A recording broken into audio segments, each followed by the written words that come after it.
بسم اللہ الرحمن الرحیم۔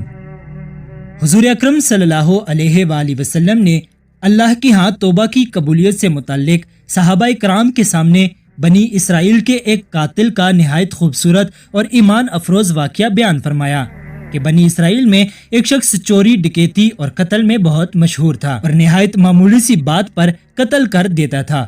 ہوتے ہوتے اس کے ہاتھ سے 99 افراد کا قتل ہو چکا۔ اس کے بعد اس کے دل میں احساس پیدا ہوا کہ مجھے بھی تو اللہ کے ہاں جانا ہے۔ چنانچہ یہ فکر بڑھتی ہی رہی اور لوگوں سے معلومات کرتے ہوئے سرگردہ پھرنے لگا کہ کیا میری توبہ قبول ہو سکتی ہے یا نہیں۔ کسی عالم شخص سے ملاقات کی فکر ہوئی کہ معلوم کیا جائے کہ ایسے شخص کی توبہ قبول ہو سکتی ہے یا نہیں۔ اسی حوالہ سے لوگوں نے اسے ایک عابد شخص کے پاس جانے کا مشورہ دیا۔ اس شخص نے اس کے پاس جا کر مسئلہ معلوم کیا کہ کیا میری توبہ قبول ہو سکتی ہے اور کیا میری مغفرت ہو سکتی ہے جبکہ میں نے 99 انسانوں کی جان لی ہے۔ تو اس عابد شخص کو اس مسئلے کے بارے میں زیادہ معلوم نہیں تھا، تو اس نے اپنی عقل سے قیاس آرائی کی کہ جو آدمی 99 انسانوں کی جان لے سکتا ہے اس کی مغفرت کہاں سے ہوگی۔ چنانچہ اس نے کہہ دیا کہ تیری توبہ قبول نہیں ہوگی۔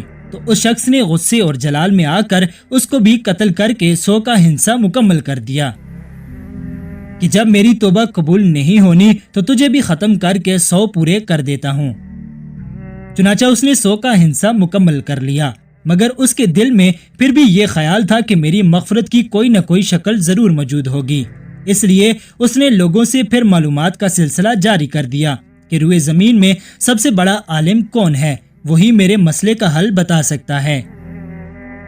آخر لوگوں نے اس کو بتلایا کہ فلاں جگہ ایک عالم رہتا ہے، اس سے جا کر معلوم کرو۔ چنانچہ اس نے اس عالم صاحب کے پاس جا کر اپنی زندگی کی ساری کارگزاری سنائی اور 100 آدمیوں کو کس طرح قتل کیا سارا کارنامہ سنا دیا۔ معلوم کیا کہ اب بتلائیے کہ میری توبہ قبول ہو سکتی ہے یا نہیں۔ کیا اللہ کے ہاں مجھ جیسے گناہ گار کے لیے بھی مغفرت کا کوئی خانہ ہے؟ تو اس عالم صاحب کو چونکہ علم تھا تو اس نے بتلایا کہ تیرے گناہ معاف کرنے میں اللہ کے ہاں کوئی رکاوٹ نہیں۔ اللہ کی رحمت کا سمندر تجھ جیسے گناہ گاروں کے گناہوں سے بہت بڑا اور بہت وسیع ہے۔ چنانچہ اس عالم صاحب نے اسے مشورہ دیا کہ تم فلاں جگہ سفر کر کے جاؤ، وہاں کچھ اللہ کے بندے رہتے ہیں، ان کا مشغلہ صرف اللہ کی عبادت ہے۔ ان کے ساتھ مل کر اللہ کی عبادت کرو اور نادم ہو کر اپنے گناہوں کی معافی مانگو، انشاءاللہ تمہاری مغفرت ہو جائے گی۔ جب اس شخص نے آدھا راستہ طے کر لیا تو ملک الموت آ گئے۔ اب اس کی روح لے جانے کا مسئلہ کھڑا ہو گیا۔ آسمانوں سے رحمت کے فرشتے بھی آئے اور عذاب کے بھی۔ رحمت کے فرشتے کہنے لگے کہ اس کی روح لے جانے کا حق ہم کو ہے، اس لیے کہ یہ سچے دل سے تائب ہو کر عبادت کے لیے جا رہا تھا۔ عذاب کے فرشتے کہنے لگے کہ اس کی روح لے جانے کا حق ہم کو ہے، اس لیے کہ اس شخص نے کبھی کوئی نیکی کا کام ہی نہیں کیا۔ اسی دوران آسمانوں سے ایک فرشتہ آیا۔ بعض روایات سے معلوم ہوتا ہے کہ یہ آنے والا فرشتہ حضرت جبرائیل امین تھے۔ چنانچہ اس فرشتے نے تشریف لا کر دونوں طرح کے فرشتوں کے درمیان یہ فیصلہ کیا کہ دونوں طرف کی مسافت ناپ کر دیکھ لو، جہاں سے آ رہا ہے اس کی مسافت قریب ہے یا جہاں جا رہا ہے وہاں کی مسافت، لہٰذا جہاں کی مسافت قریب ہو اس شخص کو وہاں والوں میں شمار کر دیا جائے۔ چنانچہ دونوں طرف کی زمین ناپ کر دیکھی گئی تو جہاں جا رہا تھا وہاں کی مسافت جہاں سے آ رہا تھا اس کے مقابلے میں صرف ایک بالشت قریب ہے۔ چنانچہ فیصلہ ہوا کہ مقام مسیحت سے مقام عبادت صرف ایک بالشت قریب ہے، اس لیے رحمت کے فرشتوں کو اس کو لے جانے کا حق حاصل ہوا۔ چنانچہ اللہ تعالیٰ کی طرف سے اس کی مغفرت کا اعلان ہو گیا۔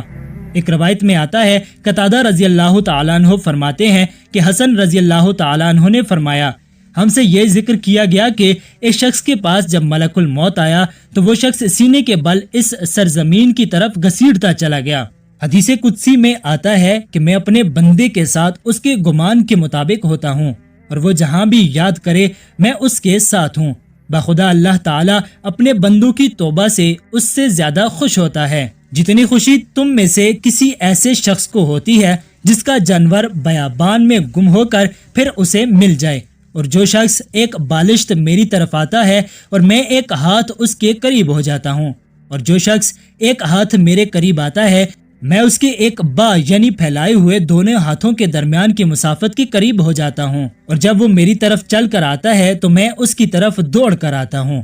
دوستو، انسان جب سچے دل کے ساتھ توبہ کرے گا تو اللہ تعالیٰ ضرور قبول فرمائے گا۔ یہ واقعہ خصوصاً ان حضرات کے لیے حوصلہ افزائی اور معاونت کا سبب ہے جو کہ بڑے بڑے گناہ کر کے اب مایوسی کی زندگی گزار رہے ہیں، کیونکہ شیطان انہیں مایوس کرتا ہے۔ بہرحال گناہ گاروں کو شیطان کی باتوں میں آ کر مایوس نہیں ہونا چاہیے، بلکہ اللہ کی رحمت سے اچھی امید رکھ کر سچی توبہ کے ذریعے اپنے آپ کو پاک صاف کر لینا چاہیے۔ اللہ تعالی ہم سب کو عمل کرنے کی توفیق عطا فرمائے، آمین۔ ملتے ہیں اگلی ویڈیو میں، تب تک کے لیے اللہ حافظ۔